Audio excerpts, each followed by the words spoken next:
Kerajaan memahami cabaran yang dihadapi kawasan pedalaman termasuk di Sarawak, khususnya ketersediaan kemudahan asas dan prasarana yang masih terhad.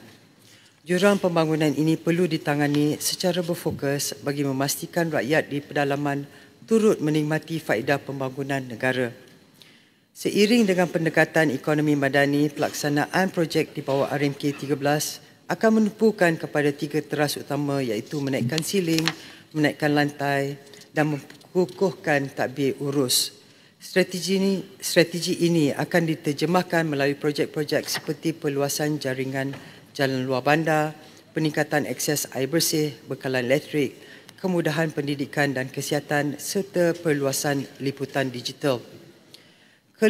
Kelulusan ke atas permohonan projek pembangunan yang dikemukakan berasaskan kepada data dan keperluan rakyat serta diselaraskan secara bersama dengan mengambil kira keutamaan projek kerajaan negeri oleh semua kementerian berdasarkan keutamaan dan matlamat pembangunan negara seperti yang digariskan dalam RMK 13. Kementerian Ekonomi juga telah melaksanakan program jelajah jalinan Borneo sepanjang 2 bulan yang lepas bagi menghebahkan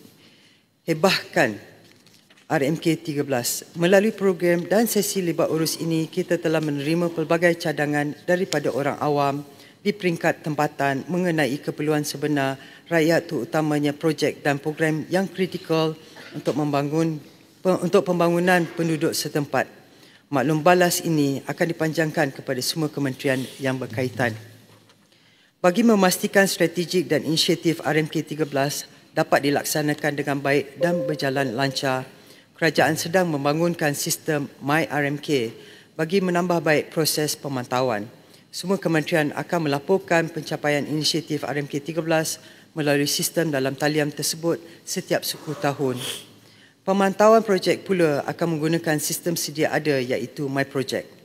Status pelaksanaan projek akan dibentangkan dalam majlis dan jawatankuasa tindakan pembangunan peringkat kementerian dan negeri menilai proses projek dan program sedia ada.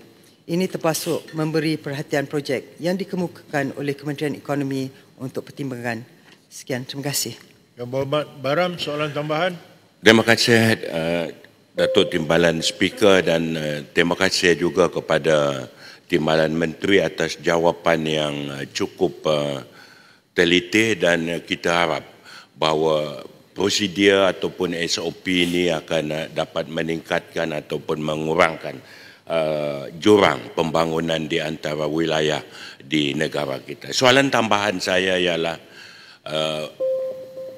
Kerajaan Sarawak dan Sabah memohon untuk diberi lebih autonomi berkenaan dengan perancangan ekonomi, pembangunan ekonomi. Saya mohon pandangan pendirian kerajaan madani berkenaan dengan permohonan untuk diberikan lebih autonomi ini kepada negeri, kepada wilayah Sabah dan Sarawak. Terima kasih, Datuk Yang Speaker. Berhormat Menteri Ekonomi. Terima kasih Yang di-Pertua. Dari segi kepentingan otonomi, kerajaan memahami permintaan Sabah dan Sarawak untuk diberikan otonomi ini dalam merancangkan pembangunan ekonomi yang lebih rancak. Tetapi yang ini bukan semudahnya untuk dilaksanakan.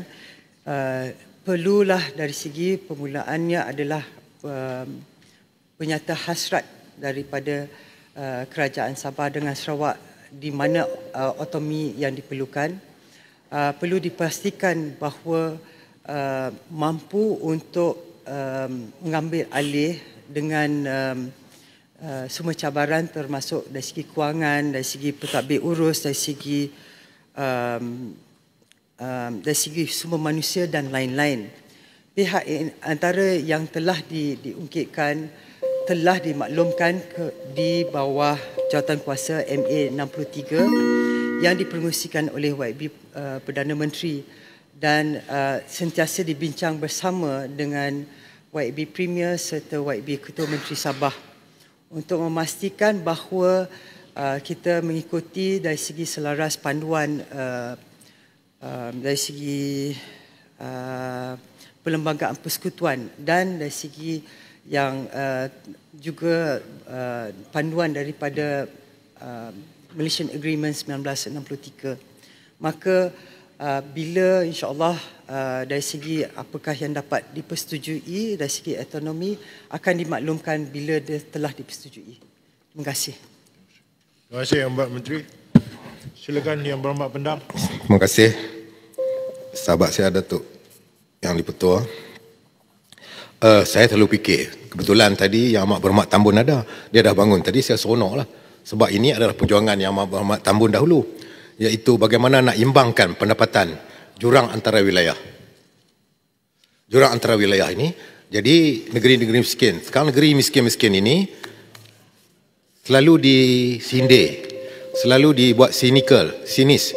Tetapi apa perancangan federal, konsep federal dengan negeri untuk nak merancang bagi mengurangkan jurang antara wilayah-wilayah ini. Soalan saya begini, memandangkan jurang pembangunan antara wilayah yang semakin ketara, termasuk aspek jalan, sekolah, kemudahan kesihatan, apakah jaminan kerajaan bahawa dalam RMK 13 akan memberi keutamaan kepada wilayah yang masih ketinggalan agar tidak terus tercicir daripada arus pembangunan nasional tanpa memberi keutamaan kepada bandar-bandar besar yang dah maju sekarang ini, dengan membelakangkan pembangunan kawasan pendalaman, dan adakah mekanisme audit serta pelaporan awam akan mewujudkan untuk memantau pelaksanaannya. Saya ingat tadi Yang Amat Berhormat Tambun Nada, saya seronoklah sebab ini adalah intipati daripada perjuangan beliau, dan mungkin sekarang ni beliau akan boleh nak balancekan balik antara jurang antara negeri-negeri miskin dan negeri-negeri yang kaya, yang mana boleh merapatkan KDNK ataupun GDP antara negeri-negeri yang dipandang sinis sekarang ini. Yang Berhormat Menteri.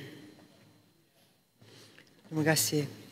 Kerajaan sentiasa akan memastikan bahawa setiap strategi dan inisiatif dirangka dalam RMK 13 diberikan keutamaan dalam usaha mengurangkan jurang pembangunan antara wilayah.